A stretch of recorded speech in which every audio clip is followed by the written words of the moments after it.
नमस्कार दोस्तों, आप सबका स्वागत है आपके अपने चैनल गवर्नमेंट एग्जाम स्टडी में। दोस्तों आज यहाँ हम लोग बात करने जा रहे हैं यूपीपीएससी आरओ की हिंदी की। इसके पहले भी मैं आपसे बता चुकी हूँ, हिंदी आपकी 60 अंकों की आती है। डेली आपको जीएस के साथ साथ 1 से 1.5 घंटा हिंदी को देना है दोस्तों, और यहाँ पे 55 से ऊपर नंबर लेकर आने की पूरी कोशिश करनी है। ठीक है, बताना आपको ये मुझे लगता नहीं है कि ज़रूरी है, आप खुद लगातार तैयारी कर रहे हो। हर परीक्षा का स्तर इस समय कठिन होता चला जा रहा है, तो आपको तैयारी उसी अकॉर्डिंग करनी है।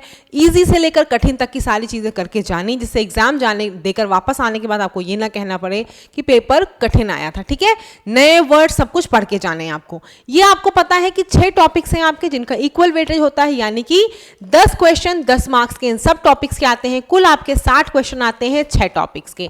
तो मैं यहाँ पर दोस्तों आपको डेली छोटे टॉपिक्स की सीरीज दूंगी, क्वेश्चन दूंगी जो इंपॉर्टेंट है आपके एग्जाम्स के पॉइंट ऑफ व्यू के, प्लस प्रैक्टिस सेट तो मैं करा ही रही हूँ। संडे को प्रैक्टिस सेट जो दिया जा रहा है पेड ग्रुप में वो ऑलरेडी दिया जा चुका है। आप सभी को खाली उसको सॉल्व करके उसके आंसर्स मुझे भेज देने हैं। ठीक है, मैं आपको आंसर्स दूंगी, आपको अपने मार्क्स उसके भेज देने हैं। चलो अब हम लोग आज शुरू कर लेते दोस्तों। जो हमारा टॉपिक है दोस्तों वो क्या है, शुद्ध अशुद्ध हम लोग पढ़ने जा रहे हैं। वैसे तो बहुत से लोग बोलते हैं शुद्ध अशुद्ध बहुत आसान है, हम कर लेते हैं।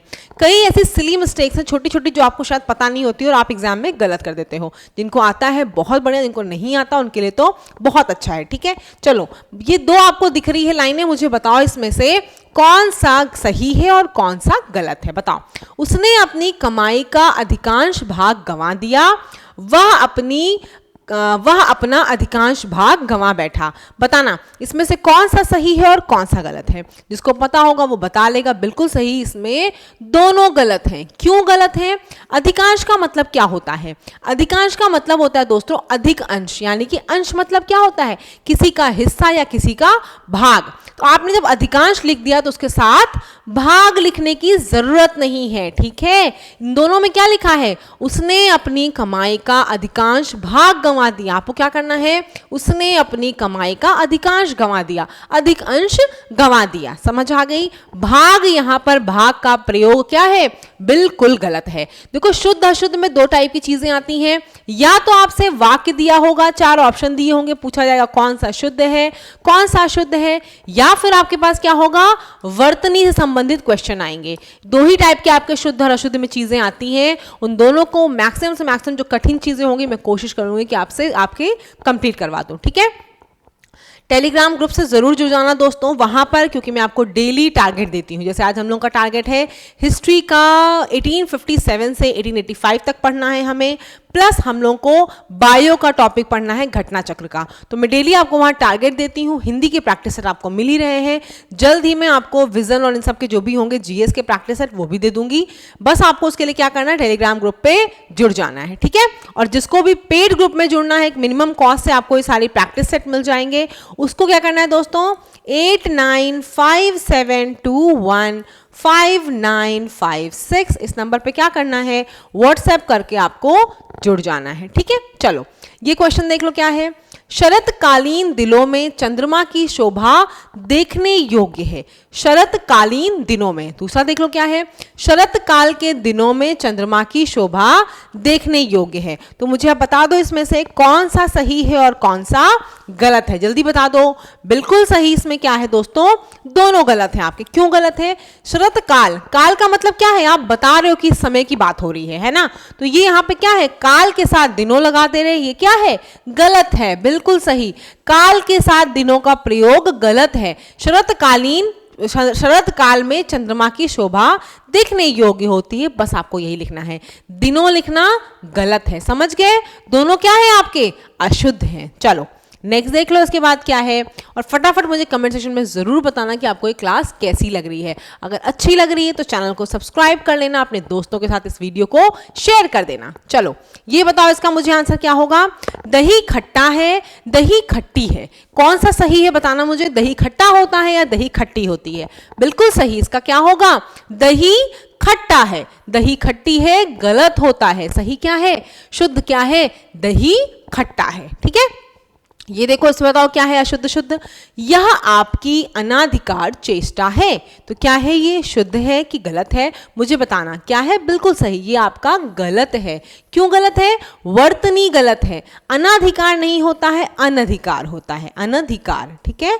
अनाधिकार नहीं होता है, क्या होता है, अनधिकार, ठीक है, अनधिकार। यह आपकी अनधिकार चेष्टा है, अनाधिकार चेष्टा गलत है, ठीक है। चलो नेक्स्ट देख लो, इसके बाद क्या हमारे पास, नेक्स्ट हमारे पास है दोस्तों, फिर से दो वर्ड आपको दिए हैं, दो सेंटेंस, मुझे बताओ इसमें से कौन सा सही है और कौन सा गलत है। श्री राम 14 वर्ष के बाद वन से वापस लौटे, या फिर श्री राम 14 वर्ष के वनवास के बाद वापस लौटे।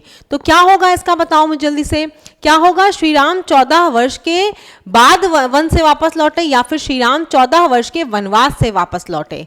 तो क्या हो जाएगा, बिल्कुल सही, ये दोनों फिर से क्या है आपके, गलत हैं। क्यों गलत है, क्योंकि आप ये भी बता रहे हो कि वापस भी आ रहा है और ये भी बोल रहे हो कि लौट भी रहा है। दोनों का मतलब क्या है, एक ही चीज तो है, वो घर वापस आ गया या वो घर को लौट गया या वो घर को वापस लौट गया। ये गलत होता है। हम लोग बोलते जनरली, मैंने देखा है लोग ऐसे बोलते हैं, तो हमेशा ही बोलते हैं अरे वो अपने घर को वापस लौट गया है। वापस और लौटना एक साथ नहीं प्रयोग करते हैं, ठीक है। तो यहाँ क्या होगा, श्री राम 14 वर्ष के बाद वन से वापस आए। लौटे और वापस दोनों एक ही चीज है, ठीक है। तो श्री राम 14 वर्ष के वनवास से वापस आए, ठीक है, वापस लौटे नहीं होता है। चलो नेक्स्ट देख लो, इसके बाद ये 3-4 आपको दिए हुए, मुझे फटाफट से बताना है आपको देखकर कौन सा शुद्ध है कौन सा अशुद्ध है। मेरे घर के पास एक पान की दुकान है, या फिर मेरे घर के पास एक पान की दुकान स्थित है। कौन सा इसमें से सही होगा, जल्दी से बता दो मुझे। बिल्कुल सही बता रहे हो आप लोग। क्या होगा इसका, मेरे घर के पास पान की एक दुकान है। एक पान की दुकान तो नहीं होती है, जिसकी दुकान होगी वो क्या सिर्फ एक पान बेचेगा, उसके पास बहुत ढेर सारे पान होंगे। एक पहले नहीं होगा, क्या होगा, मेरे घर के पास पान की एक दुकान है, ठीक है। ये यहां पे जो प्रयोग कर रहे हैं वो क्या हो जा रहा है, गलत हो जा रहा है। नीचे भी ऐसे लिखा है, मेरे घर के पास पान की एक दुकान स्थित है। पान की एक दुकान स्थित है, समझ आ गया, ये भी यहां पर गलत हो जाएगा। नेक्स्ट देखो सेंटेंस क्या है, वह पतिव्रता स्त्री है। क्या होगा बताना मुझे इसको। बिल्कुल सही बता रहे हो, यहां भी क्या होगा, ये भी आपका गलत है। क्यों, क्योंकि पतिव्रता मतलब क्या होता है, स्त्री है ही। आपने बोला ना पतिव्रता, पतिव्रता कौन होगा, स्त्री ही होगी जो पति का व्रत करेगी, तो वह पतिव्रता है। स्त्री का प्रयोग क्या हो जाएगा, गलत हो जाएगा, वह पतिव्रता है। अगला देखो चौथा, और मुझे थोड़ा सा टाइम लेके बताना मुझे, लेकिन बताओ इसका क्या होगा, सही क्या होगा बताना मुझे। बहुत बढ़िया, वह विलाप करके रोने लगी। ये क्या है, सीधे सीधे गलत है। क्यों गलत है, विलाप का मतलब क्या होता है, जो दुखी होकर रोएगा, उसी को तो बोलते हैं विलाप करना। तो यहाँ पे क्या कहोगे, वह विलाप करने लगी, या वह दुख से रोने लगी, दुखी होकर रोने लगी। वह विलाप करके रोने लगी, गलत चीज है, क्योंकि विलाप का मतलब भी होता है दुखी होकर रोना, ठीक है। तो ये भी आपका सेंटेंस क्या है, गलत है। आप लिखोगे वह विलाप करने लगी। आगे देख लो नेक्स्ट क्या है हमारे पास इसके बाद, यह कविता अनेकों भावों को प्रकट करती है। इसमें कौन सा गलत है, क्या गलत है मुझे बताओ, या फिर शुद्ध सेंटेंस लिखा हुआ है। क्या है, देखो जितनी चीजें इंपॉर्टेंट है आपके एग्जाम्स में, ये सारे क्वेश्चंस आए हुए हैं इस तरह के, इसीलिए मैं आपको ये सारी चीजें बता रही हूँ। तो ध्यान से रखना, ध्यान समझना। आज ये कराऊंगी, कल फिर कराऊंगी आपको छोटा सा इसका कंटेंट, और फिर आपसे प्रैक्टिस सेट करवाऊंगी, ठीक है। आपका टॉपिक कंप्लीट हो जाएगा। जिसने मुझसे पेड ले रखा है उसको मैं ये सारे एग्जाम्पल्स वहां पर पेड हैंड रिटन नोट्स दे दूंगी, ठीक है।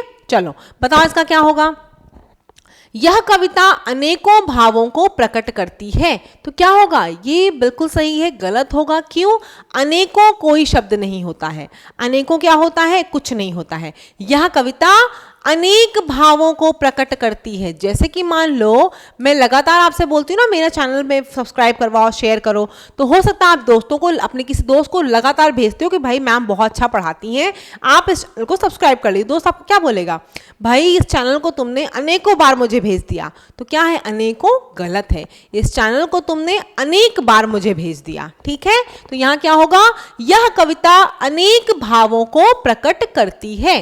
दूसरा क्या है, मैंने मैंने अनेकों बार यह कविता सुनी है, फिर ये गलत हो गया। क्या होगा? मैंने अनेक बार यह कविता सुनी है। अनेकों कोई शब्द नहीं होता, बार बार बता रही हूं। जहां भी अनेक आ जाए, अनेकों आ जाए, अपने आप गलत बता देना उसको कि अनेकों आ रहा है, इसका मतलब गलत है। आगे देख लो, इस समय मेरी आयु 20 वर्ष है। चौथा है आपका, वह 80 वर्ष की आयु में चल बसा। तो क्या होगा इसमें से? बिल्कुल सही, आयु नहीं लिखते हैं। कभी भी आप अपनी उम्र बताते हो तो आयु नहीं बताते हो, उम्र बताते हो। क्यों बता रही हूं? आयु का मतलब देखो होता है आपका पूरा जो जीवन चक्र होता उसे बोलते हैं आयु। इसने इतनी आयु कंप्लीट कर ली, वो पूरा आपका जीवन भर का होता है कि आप 80 वर्ष से जितने, वैसे ये लास्ट वाला है ना, वह 80 वर्ष की आयु में चल बसा। तो ये क्या है? उनकी पूरी उम्र थी।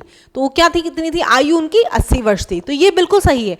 लेकिन आप किसी को बताओगे तो हमेशा क्या बताओगे? मेरी उम्र या फिर अवस्था। समझ रहे हो? मेरी उम्र या फिर क्या बताओगे आप? अवस्था। इस समय मेरी उम्र या अवस्था कितनी है?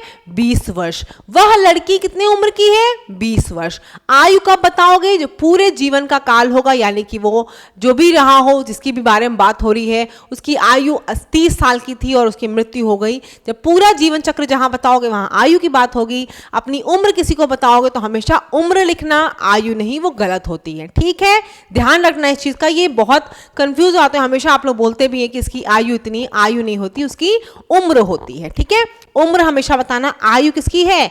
जो पूरी जीवन चक्र की, जैसे कि 80 वर्ष की आयु में चल बसा। क्लियर? नेक्स्ट देख लो, इसके बाद क्या है? 4 इसके बाद क्वेश्चन है आपके। मैंने सोचा था कि आपको एक्सप्लेन नहीं करूं, ये ऑप्शन उसमें दे दूं कमेंट में बताने के लिए, लेकिन आज समझा दे रही हूं। पहली क्लास है, कल जब क्वेश्चन दूंगी तो लास्ट में आपको दे दूंगी आपको आंसर बताने के लिए। चलो बताओ, केवल 4 रुपए मात्र दीजिए। क्या होगा इसमें? सही है कि गलत है?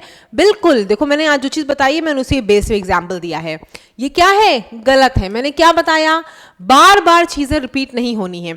शरतकालीन दिनों में तो दिनों नहीं होगा, क्योंकि काल लिख दिया तो नहीं लिखोगे। अधिकांश भाग, अधिक अंश आ ही रहा है, भाग नहीं लिखोगे वहां पे। यहां क्या है? केवल 4 रुपए मात्र। तो केवल और मात्र क्या है? एक ही चीज है। तो आप क्या करोगे? केवल 4 रुपए दीजिए या फिर 4 रुपए मात्र दे दीजिए। समझ में आ गए? इन दोनों में से किसी एक चीज को क्या करना होगा? आपको हटाना होगा। नेक्स्ट देख लो, पूजनीय पिताजी को नमस्कार कहना। तो उसके पहले मैं आपको बता चुकी हूं दोस्तों, पूजनीय गलत है। क्यों? या तो आप लिखोगे पूज्य, पूज्य पिताजी को प्रणाम, या फिर पूजनीय लिखते हैं, पूजनीय नहीं लिखते हैं, पूजनीय। देख लो वर्तनी कैसी है, पूजनीय नहीं होता है, पूजनीय होता है। या तो पूज्य लिखोगे या तो पूजनीय लिखोगे। ये जो लिखा है ये गलत है, पूजनीय गलत होता है। ठीक है, पूज्य पिताजी को नमस्कार कहना या फिर पूजनीय पिताजी को नमस्कार कहना। वर्तनी पे बहुत ध्यान देना, बहुत ज़्यादा ध्यान देना।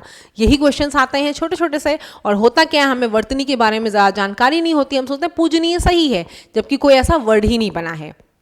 आगे देख लो, उसने मोती का एक हार खरीदा। तो ये क्या है? ये भी आपका गलत है। उसने मोतियों का एक हार खरीदा। जब हार होगा आपका तो उसमें क्या होगा? मोती एक तो लगा नहीं होगा, हार में क्या होंगे? ढेर सारे मोती लगे होंगे। तो मोतियों का एक हार खरीदा। ठीक है, मोती का एक हार नहीं खरीदा, उसने मोतियों का एक हार खरीदा। तो यहां पे क्या हो जाएगा? मोती आपका क्या है? गलत है। अगला देख लो, एक पानी का गिलास दीजिए। फिर वही बात कि मेरे घर के पास एक पान की दुकान स्थित है। एक पान की दुकान नहीं होगी, क्या होगी? पान की एक दुकान होगी। यहां पे क्या है? एक पानी का गिलास। एक पानी कुछ होता है? नहीं होता है। तो आप क्या करोगे? या तो आप करो पानी का एक गिलास दीजिए या फिर एक गिलास पानी दे दीजिए। सबसे अच्छा तो यही, आप यही बोलो, एक गिलास पानी दे दीजिए। उम्मीद है कि आपको जितना मैंने समझाया होगा, जो रिपीटेशन बताई होगी, वापस लौटें और जो भी चीज़ें मैंने समझाई होगी आपको बहुत अच्छी तरीके से समझ में आई होगी। नहीं समझ में आई है तो कमेंट सेक्शन में पूछ सकते हो। चैनल को सब्सक्राइब जरूर कर देना। टेलीग्राम का लिंक अभी डिस्क्रिप्शन में मिल जाएगा, वहाँ से ज़रूर जुड़ जाना। और जो भी कोई प्रैक्टिस सेट लेना चाहता हो, एक मिनिमम सी कॉस्ट पे आपको मिल रही है, बस आपको इस नंबर पे व्हाट्सएप करना है 8957215956। इस नंबर पे आप व्हाट्सएप करके मुझसे प्रैक्टिस सेट ले सकते हो, हिंदी के भी और जीएस के भी। हिंदी के 2 ऑलरेडी दे चुकी हूँ, हर संडे मिलते हैं आपके। जीएस के भी मैं आपको दूंगी, जीएस के मैंने बताए हैं आपसे, जो भी पेड, देखो मैं बनाऊंगी नहीं आपको, जो भी मेरे पास पेपर हैं प्रीवियस ईयर पेपर, मतलब आपको विजन के होंगे या फिर किसी और के होंगे, वो सब आपको मैं दे दूंगी, ठीक है। चलो ग्रुप से जुड़ जाना, बहुत हेल्प होगी। और जो टारगेट मैं दे रही हूँ, जितने लोग चैनल से जुड़े हुए हो, टेलीग्राम से जुड़े हुए हो, प्लीज़ उन टारगेट को कंप्लीट करते जाओ, जिससे कि हमारा कोर्स खत्म हो जाए। अदरवाइज देखो कुछ ना कुछ फेस्टिवल्स तो आते हैं, जैसे आज दिवाली है, लेकिन मुझे पता है जो तैयारी करो उनके लिए क्या ही दिवाली, क्या ही चीज़ है। तो आपको बस एक काम करना, जो चीज़ें मैं बताती चलो उसको करते हुए चलो, सिलेक्शन डेफिनेटली हो जाएगा। देखो मेहनत आपको करनी है, मैं टारगेट दे सकती हूँ, मैं चीज़ें समझा सकती हूँ। अब 8 घंटे पढ़ना है कि 12 घंटे पढ़ना है, ये पूरा पूरा आपके ऊपर है कि आपको कैसे पढ़ना है, क्या करना है। धन्यवाद।